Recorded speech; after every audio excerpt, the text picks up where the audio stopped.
Last week, Sam Raimi has dropped his latest film, Send Help, and in time with that release, let's stop and rank all 16 Sam Raimi films from the worst to the best. What's up everybody, welcome to the channel. I am Nick, and today we're going to be ranking all 16 Sam Raimi films from the worst to the best. My list is objectively correct, and if you disagree with it, you are W-R-O-N-G wrong. I am completely joking with that. Make sure to drop your rankings in the comment section. I would love to see what your thoughts on Sam Raimi's filmography are. It's a really good one. I am a big Sam Raimi fan. Loved the Spider-Man trilogy growing up, and I watched a bunch of his films for the first time leading up to this video. But with that said, let's get right into it. In last place, we have Oz the Great and the Powerful. Now, the transition from black and white to color when we see Oscar, the Wizard of Oz, go into the land of Oz, it's a really magical sequence, and it definitely shows exactly what we would want from this movie. However, that is kind of the last bit of magic this movie has. For taking place in the land of Oz, it really lacks the magic and the charm that we want, and the scope just isn't really felt. To me, Oz felt more like a backdrop rather than a setting, and that was kind of disappointing to me. I think for having a stacked cast, you have James Franco, Mila Kunis, Michelle Williams, all these people in it, it just still kind of falls flat, especially when your lead, James Franco, just has less charisma than a sack of potatoes, and when the finale relies on his acting, it just lacks a lot of what we would want out of it, and I feel so bad for the sack of potatoes that I just compared James Franco to, because I'm sorry, given that performance, but I'll be honest, I feel like this is in the same tier as a lot of those early 2010s Disney films like Sorcerer's Apprentice and Lone Ranger. It's right in there for me, and to me, the story itself, where we're seeing Oscar, he has to fulfill this prophecy of the Wizard of Oz, like he's here to save the land, and he has to take down the bad guys. It's not a bad idea, but I just feel like it leaves a bad taste in my mouth when you have Oscar, who does not have any magical abilities, just lying and cheating his way through the film, pretending to be the wizard, when the hero just isn't a good person, and he's just lying his way through everything. It's very hard to root for him, even though he's going against the Wicked Witch and all of that. I know that in the lore, the wizard does not have powers, that's the big twist and everything, but because of that, focusing on him being a hero just doesn't put a good taste in my mouth, and I feel like inherently that's a flawed concept. This is just the kind of movie that made me think of the term schlockbuster.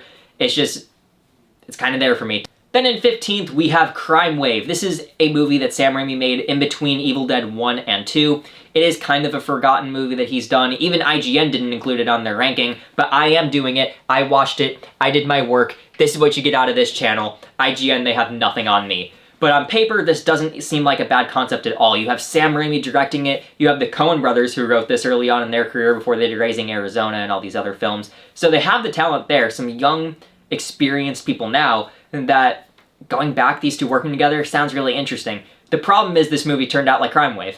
There is just no coherency in the story whatsoever. It feels like they have a bunch of individual bits that they want to do, some characters they want to use, some story ideas.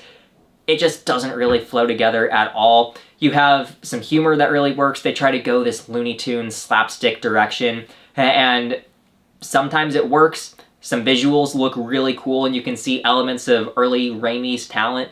The problem is none of these ideas to me just came together in one singular coherent film, and to me that's kind of disappointing given the potential I saw in this film. And I know this has a cult following.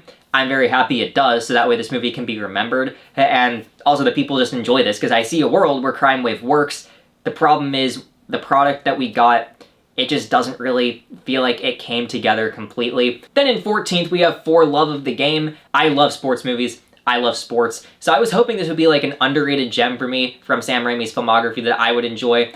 And to be honest, a lot of the baseball stuff really worked for me. I thought the style that Sam Raimi brought into this, where some of the baseball scenes, like the most intense ones, slow-mo, the crowd noise just drops completely. We're in Kevin Costner's world when he's on the pitching mound. I think there's some cool stuff in the baseball elements and everything. And his relationship with the team is interesting, and I think the whole setup behind this specific game, where Kevin Costner, he's either going to be traded or he has to retire given his age. Like, what does he choose to do? But in this meaningless last game of the season, Detroit Tigers are eliminated from the playoffs, they're playing the best team in the league, he's pitching a perfect game, best he's ever done in his life. So the concept, I think, is an interesting one. The problem is, a quarter of this movie is a good baseball movie, The rest of this movie is a completely boring, dull relationship drama where Billy Chapel, outside of the pitching mound, not a very likable character. I don't think anything in the romance is inherently interesting. I think the style is just completely gone, where it's just a dull romantic relationship story, and it just kind of sours the experience because it's just that boring and dry. And the idea of him reminiscing on these flashbacks for the relationship during this game, where he's thinking so much about this that he's completely just oblivious to the fact that he's pitching a perfect game for a bit of the movie. I think this is a really cool idea. It just doesn't work because of how boring the relationship stuff is. Kevin Costner, I think, is really fun to watch in this. And the problem is, are you going to pick For Love of the Game when Field of Dreams and his other sports movies exist? So this one just disappointing because I think it's there. A movie called For Love of the Game can work. The problem is what we got I don't think does. Then in third place we have Multiverse of Madness, or Multiverse of Mid. I know this movie's pretty controversial, not like Last Jedi controversial, but Multiverse of Madness has a crowd that really enjoys it and then a crowd that just doesn't really care for it at all. I can find myself more in the middle. I think there's some stuff that really works in this movie. I think there's some stuff that really doesn't. What I think works is Sam Raimi's style, when it shows. I think a lot of the action moments, like when Scarlet Witch is chasing Doctor Strange and in the beginning of the movie, and you see her hand just like shoot out of the water, and in the Illuminati fight where Scarlet Witch is fighting the Illuminati, I think that whole scene, very Sam Raimi. I think a lot of horror elements, a lot of the humor, a lot of that is what Sam Raimi is known for. The problem is that doesn't go through the whole movie. It falls into the same trap that I think a lot of current Marvel movies are going through, where it feels like it's directed by a committee because they're less focused on making the individual stories. They're more focused on an overarching story that just has not come together, and we're about to get Doomsday this year. So that's more of a Marvel problem than specifically this movie, but I feel like problems come in when it's a Doctor Strange movie that it feels like he's sidelined in his own movie from my perspective. This feels more like WandaVision 2 and America Chavez origin story, which I don't think those are bad things to have in this movie at all. I think America Chavez is an interesting character. The way they execute the arc I feel like is pretty generic. Scarlet Witch, incredible villain. Honestly, Scarlet Witch's villain arc is one of my favorites in the MCU. I just feel like the focus on everything is more on WandaVision 2 than Doctor Strange 2. But Doctor Strange's arc is actually decent in this film. I like what they do with him and Christine. But when you have the multiverse concept, I don't want this to be Cameo Fest for the sake of being Cameo Fest. I think what we got was satisfactory, and I don't want it to just be multiverse for the sake of doing multiverse stuff. I just wanted a lot more out of the stuff that they did with it, where we're getting a 20-30 second sequence of Doctor Strange and America Chavez going through all these different multiverses. And I think that sequence is really cool. That's really all we get out of it. They spend time primarily in two different universes. We have 616 and 838. 616, just the normal universe that we spent the whole MCU in. Then 838, I believe that's the number it is. It's just an inverted normal universe where stop means go, it's flowery. I don't care, I want cool stuff. And that's all we really do in this film. Where the same year we get Everything Everywhere All at Once that does the multiverse stuff infinitely better than the movie called Multiverse of Madness. There was not enough madness or multiverse in a movie called Multiverse of Madness. And there's a lot I'm disappointed with in this movie. However, I do think it is an entertaining enough experience. They get a lot of stuff right character-wise, but as a whole, I feel like there's just unwarranted missed potential. I think Sam Raimi's style saves it from being complete Marvel slop. However, a movie that I was very excited for turned out to just be an okay experience that honestly just gets a little worse every time I watch it again. Then in 12th we have Drag Me to Hell. Now after Sam Raimi did the Spider-Man trilogy, he went back to doing like 90-minute horror films with a PG-13 movie called Drag Me to Hell. Despite the rating being PG-13, Sam Raimi just goes all out on everything he's known for. This movie is probably the most disgusting PG-13 movie I've seen, like gore-wise. He loves vomit for some reason, and the old woman who is just torturing our lead character, she is very creepy. I think Sam Raimi does a great job with everything related to her, but to me, I feel like some of the stuff feels a little more staged than natural. Like, you watch Evil Dead and all of it, like, you feel a lot of tension. Here, like the parking garage scene, it just felt like it was staged, felt fake. But you also have the ending, which I just felt a little not good about. I just hated how they ended the movie. I appreciate the guts behind the idea of what they were going for. I didn't like it in the slightest. I also just have never seen a movie hate its lead character so much like Drive Me to Hell does. I like the setup they do with our lead, where she's working at a bank, she wants the promotion, and she basically has to make this career-defining decision regarding the old woman, where she either has to give the money to her or just not. And I really like what they do with the character setup and how this movie gets going. But man, she did not deserve a lot of that. Like, they hate her so much. And what they do with her, like, regarding the ending, man, it just leaves a bad taste in my mouth. They hated her so much for no reason. But I like a lot of this movie. I think it's entertaining. I don't think it's a great movie, more of a guilty pleasure kind of thing. Has a cult following. I like that it does. But as a whole, Drag Me to Hell just doesn't completely work for me. Then in 11th, we have The Gift. Now, this is a tad generic and predictable. It's part of, like, that 3-run, like, 1998, 1999, 2000, where Raimi had Simple Plan, For Love of the Game, and The Gift, where they're not typical Raimi films. They're more, I want to prove to myself that I'm not just this quirky horror guy, which that all started with A Simple Plan, with what he was doing with that one. The Gift, it's a satisfactory thriller. I don't think there's anything special about this movie. I think there are parts of it that are kind of dull. It's one of the least Raimi films in his filmography, but I do think he brings enough to it where I think the atmosphere is done really well of this little bit off small town. I think the cast completely saves the film. Cate Blanchett is very good, Keanu Reeves, Hilary Swank. There's a lot of big names in this, and I think they deliver on a lot of what makes this movie better than it is. I did say this movie's predictable. It is. But the last 20 or so minutes throw a lot of really good twists that I think save the experience for me. And even though it's a bit generic, I was honestly engaged through a lot of this movie. I didn't think it was anything great, but it just kept me hooked for some reason. And I think it's just one of those thrillers that you just put on, you want a thriller to watch, and you enjoy it. You're not going to think much of it when it's done. It's just a satisfactory, good time. 2 hours, nothing great, nothing bad. It's just a completely okay film. Then in 10th, we have Darkman. Now, before the Spider-Man trilogy, Sam Raimi had a little small superhero film called Darkman, where Liam Neeson is in the lead, where he's just tortured by this gang. They burn his hands, his face just burned too, and he was on the breakthrough of the synthetic skin treatment, and you need some suspense of disbelief. How did he survive the attack? Who knows? Launched from a burning building into the water. I do not know how he survived that. You're going to need suspense and disbelief for a lot of this movie. But, look, the action's thrilling.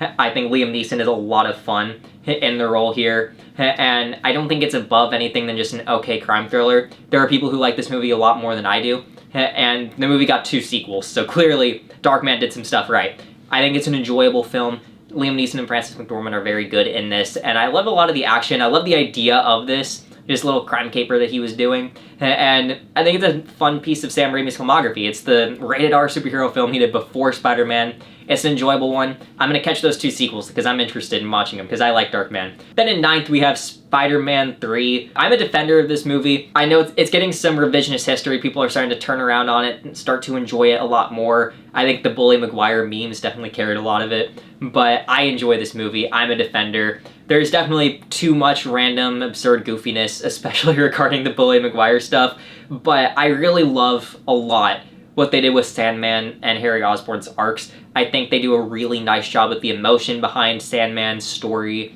and tying together everything that was set up in the first Spider-Man film with the Peter and Harry friendship falling apart. I think they do a very nice job with that Peter, Harry, and MJ circle. And I also thought the action was a lot of fun. I know Sam Raimi did not want to include Venom into this, and he just didn't really know why they were doing it. But I think the Venom stuff is fun. Eddie Brock just hates Peter Parker, and I really like that part. And I thought the Black Suit Spider-Man stuff was so much fun.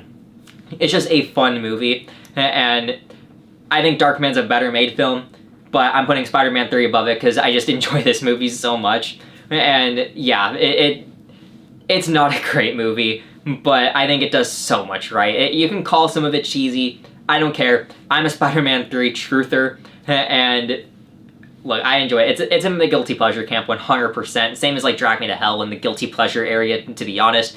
But I enjoy this movie so much that I cannot dislike Spider-Man 3 at all. Action's great, emotion is definitely good. I think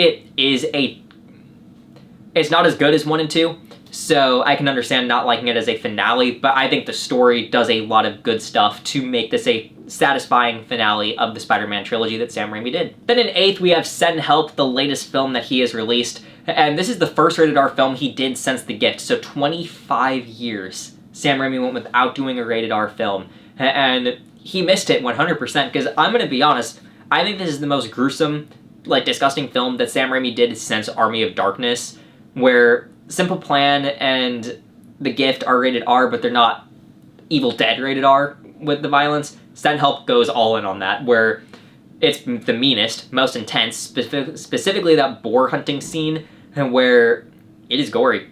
It is... Sam Raimi missed doing that. I can tell you that. But in this film, you have two stories kind of going on. You have Misery meets Castaway is the best way I can describe it. You have the survival aspects of like Castaway, but you have the descent into madness, kind of holding someone hostage part of Misery. And I think what this movie does really well is this shift in power, where you set it up where Rachel McAdams works for Dylan O'Brien, frat boy, nepo baby, CEO of the company, and he gets rid of Rachel McAdams' promotion that she was supposed to have. So they already set it up. He's up here, she's here in the power. But when they get the survival stuff down, she knows how to survive. He does not, because he's a spoiled frat bro. So now you get the shift of power where she's now up here and has to kind of control what he's doing to keep them all alive. And I really like how they were doing that shift of power and how Rachel McAdams just gets more and more insane. But you're still kind of rooting for her because they do a really nice job, and Dylan O'Brien does a nice job too at making that character so unlikable.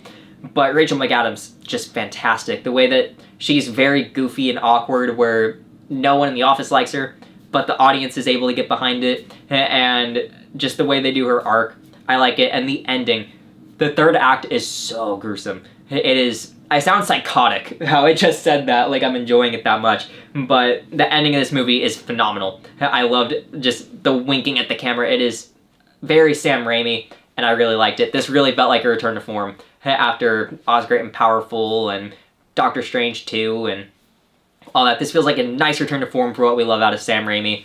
Send Help, I would definitely go recommend seeing this one. Then in 7th, we have The Quick and the Dead, and we really need to bring the Westerns back. I know, like, we have in quantity gotten more Westerns in, like, this decade in the 2010s than we were getting a while back.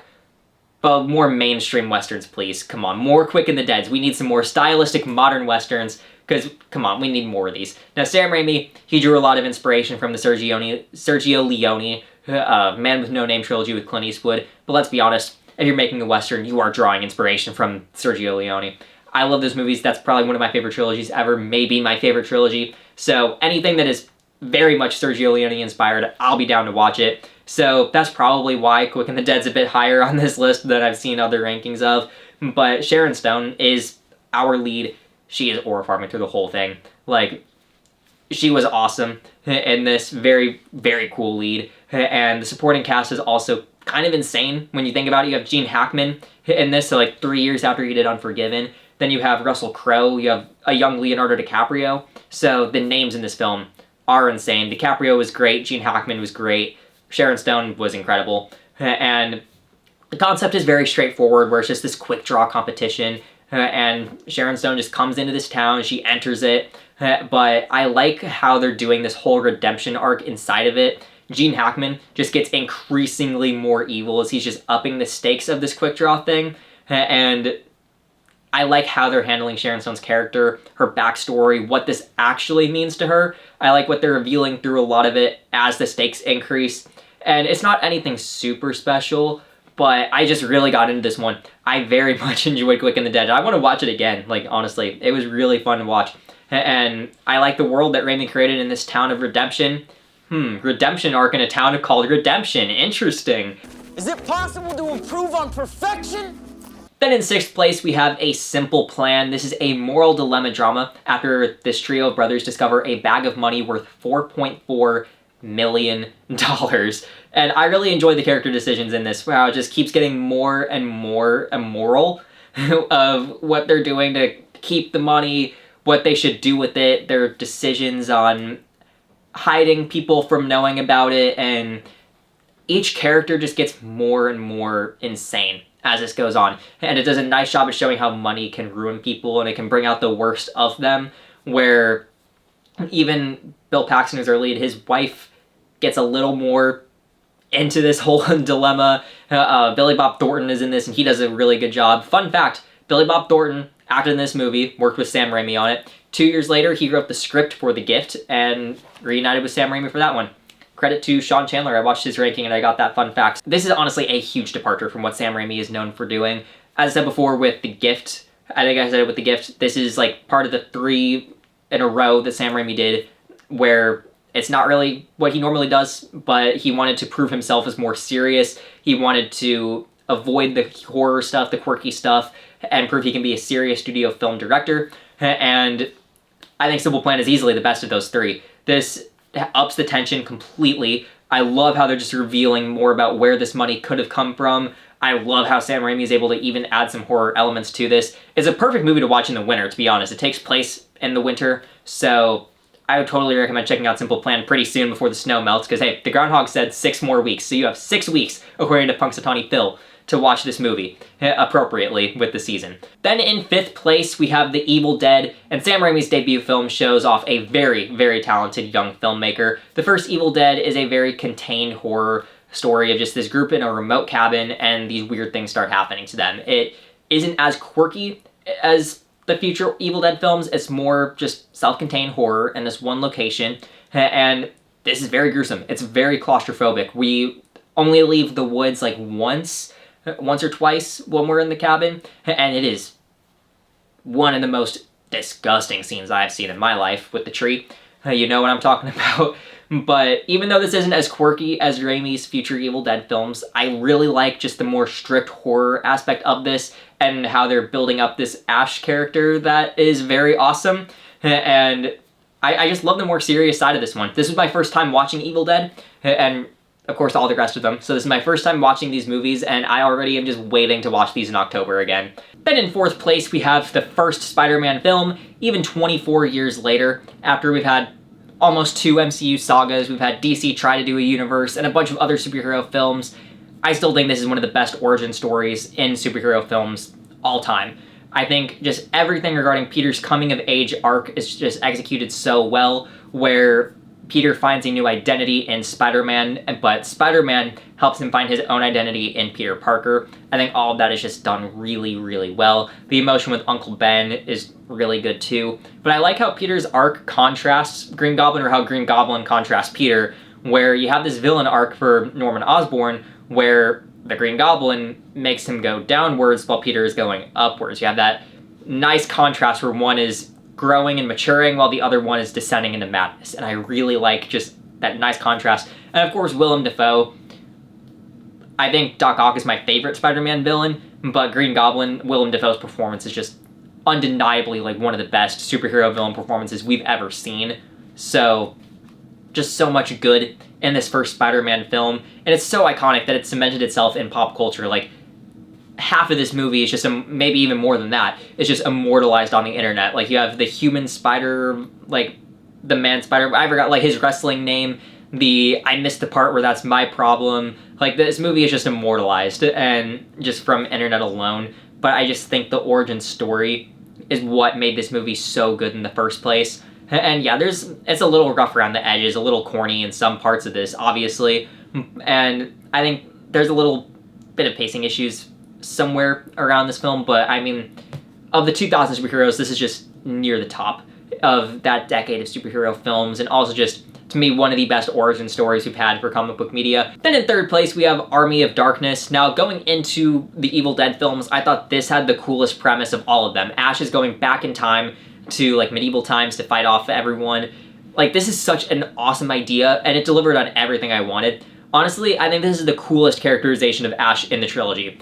There might be one more Evil Dead movie coming up. I wonder what it is. But I think this is the coolest Ash has been. And just everything, like the backward shotgun like that he does, and reused in Quick of the Dead, I just think that's such an awesome thing, and he does so much more insane, cool things that I think this is the best Ash has been in the trilogy, and cemented himself as like one of my top 5 favorite like horror, action, comedy, horror, whatever, like characters, just one of the coolest characters now. I'm going to be going on an Evil Dead phase 100% because of how cool Ash is. But I love the medieval setting so much and what they're able to do with it. But I do think my read on this film is that it's more action comedy with some horror elements rather than just straight up horror like Evil Dead and Evil Dead 2. Evil Dead 2 is a bit quirkier, obviously, but this is the most action comedy. I would have enjoyed a little bit more horror, like if they would have just been horror comedy, but I understand the decision to be more action comedy. I think that does work a bit in its favor, so I don't think that's enough to dock any points from it. I love Army of Darkness so much, like, just like an 80-minute action comedy with some horror stuff of this awesome lead with Ash fighting all these evil spirits, the Deadites, everything, in medieval times. Like, this is just an absolute blast, and, like, honestly, Raimi at his zaniest. I mean, Crimewave might be, but I think this is the best zany Raimi. So, and that actually sounds kind of cool, zany Raimi. I like that. So, man, I came up with Schlockbuster, which I probably have not come up with that originally, but Schlockbuster and zany Raimi. Then in second place, we have Evil Dead 2, kind of a sequel, kind of a remake, 100% the best of this trilogy in my eyes. I loved everything this movie did. Yes, it is basically just the first film with Ash and a new set of characters and a bit goofier. However, I think it just does so much better than the first in pretty much every conceivable way. I think Raimi is a lot more established as a director, 100%. Obviously, this is his third film compared to his debut, but it just feels like a better filmmaker in Raimi taking over this one, and I think adding the goofiness definitely brings more personality, more uniqueness to it, which I think makes it a more entertaining watch. Like, you have the laughing deer head.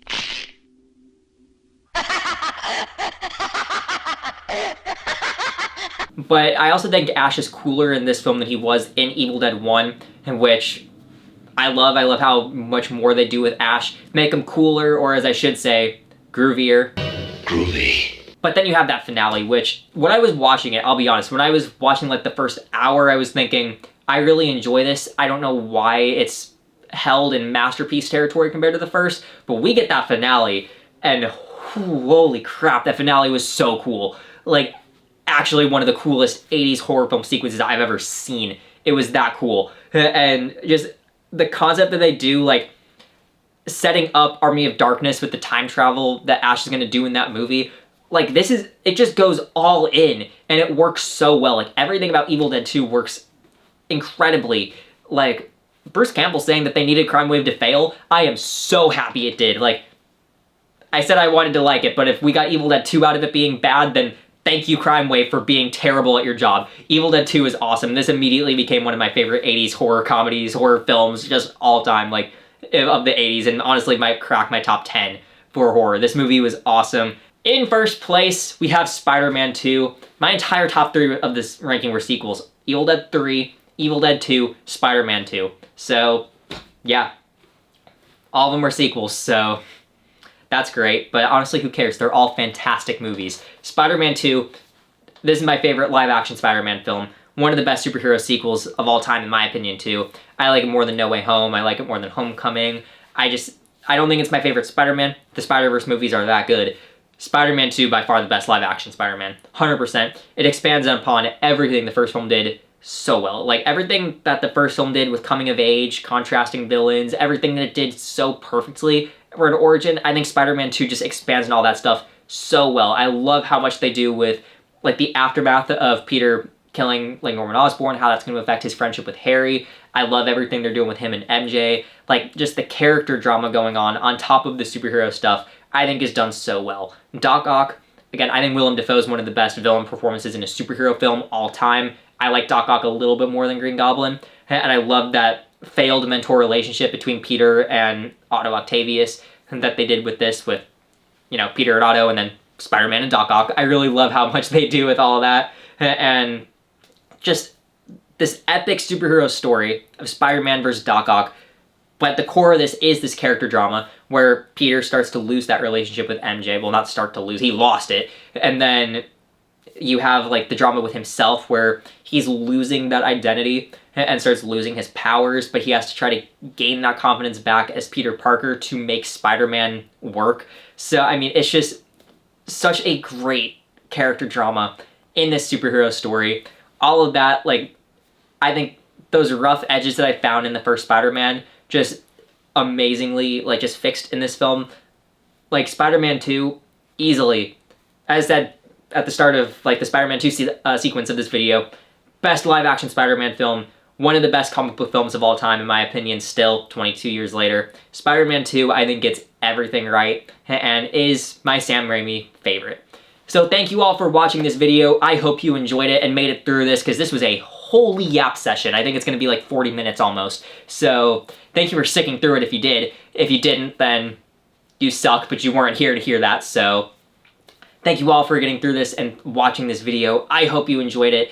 Make sure to drop your Sam Raimi rankings down in the comment section down below. I would really love to see that, because I know my ranking is a little bit different than other rankings. So I would love to see those. Make sure to like this video, comment your rankings, and please subscribe. We're trying to get 100 subscribers by the end of 2026. We're at 46 at the time of recording this, on a really good trajectory to make that. So please help out. I hope I can earn that subscription. So thank you all, and tune in for the next couple videos.